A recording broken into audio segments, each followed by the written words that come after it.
धर्म ग्रंथ। वेद के 4 वेदों में क्या है, जानिए वेद और उपवेद के बारे में।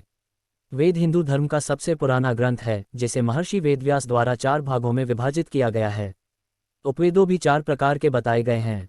जानते हैं वेद और उपवेदों के बारे में विस्तार से। वेद को हिंदू धर्म और दुनिया का पहला धर्मग्रंथ माना गया है। सामान्य तौर पर वेद का अर्थ ज्ञान से है। इसमें पुरातन ज्ञान विज्ञान का भंडार है, जिससे पीढ़ी दर पीढ़ी मानव का कल्याण होता है। वेदों में देवता, ब्रह्मांड, ज्योतिष, गणित, औषधि, विज्ञान, भूगोल, धर्म, संगीत, रीति रिवाज आदि जैसे कई विषयों का ज्ञान वर्णित है। वेद इसलिए भी महत्वपूर्ण है क्योंकि इसे किसी मनुष्य द्वारा नहीं बल्कि ईश्वर द्वारा ऋषियों को सुने ज्ञान के आधार पर लिखा गया है। इसलिए भी वेद को श्रुति कहा जाता है। कितने प्रकार के हैं वेद, क्या लिखा है वेदों में? 4 प्रकार के हैं वेद। ऋग्वेद, यजुर्वेद, सामवेद, अथर्ववेद। क्या लिखा है वेदों में? ऋग्वेद। ऋग्वेद सबसे पहला वेद है जो पदघात्मक है। इसमें इंद्र, अग्नि, रुद्र, वरुण, मरुत, सवित्रु, सूर्य और 2 अश्विनी देवताओं की स्तुति है। ऋग्वेद के 10 अध्याय में 1028 सूक्त में 11,000 मंत्र है। इसमें लगभग 125 ऐसी औषधियों के बारे में भी बताया गया है जो 107 स्थानों पर पाई जाती है। इस वेद की 5 शाखाएं हैं: शाकल्प, वास्कल, अश्वलायन, शांखान और मंडुकायन। यजुर्वेद। यजुर्वेद में अग्नि के माध्यम से देवताओं को दिए जाने वाले आहुति के बारे में बताया गया है। इसमें यज्ञ की विधियां और मंत्रों के बारे में वर्णन मिलता है। इसके अलावा तत्वज्ञान के बारे में भी यजुर्वेद में बताया गया है।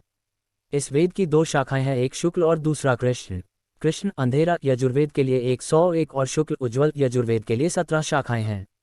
सामवेद। साम का अर्थ गीत संगीत से होता है। सामवेद में श्लोक के माध्यम से गाए जाने वाले हैं, इसलिए इस वेद का संगीत शास्त्र में विशेष महत्व होता है। इसमें सविता, अग्नि और इंद्र देवों का जिक्र किया गया है। इस वेद के अधिकांश श्लोक ऋग्वेद से लिए गए हैं और कुछ नए श्लोक को जोड़ा गया है, तो वहीं कुछ को दोहराया गया है। कुल मिलाकर सामवेद में 1875 श्लोक हैं। ये श्लोक जपने नहीं बल्कि गाए जाने के लिए हैं, इसलिए इसे सामगान भी कहा जाता है।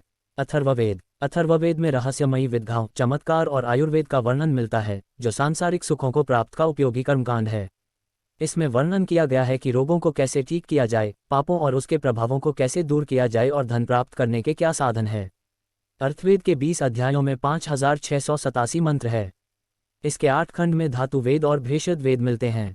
उपवेदों के प्रकार। वेद की तरह उपवेद के भी 4 प्रकार हैं, जो कि इस प्रकार से हैं। आयुर्वेद, ये रोगों के लिए औषधि या हर्बल उपचार से संबंधित है। धनुर्वेद। धनुर्वेद में शत्रु से बचाव और युद्ध के तरीकों के बारे में बताया गया है। गंधर्ववेद। गंधर्ववेद संगीत शास्त्र से संबंधित है। अर्थशास्त्र। अर्थशास्त्र राजनीति और आर्थिक दृष्टिकोण से संबंधित है। डिस्क्लेमर, यहाँ मुहैया सूचना सिर्फ मान्यताओं और जानकारियों पर आधारित है। यहाँ ये बताना जरूरी है कि किसी भी ज्ञान किसी भी तरह की मान्यता, जानकारी की पुष्टि नहीं करता है।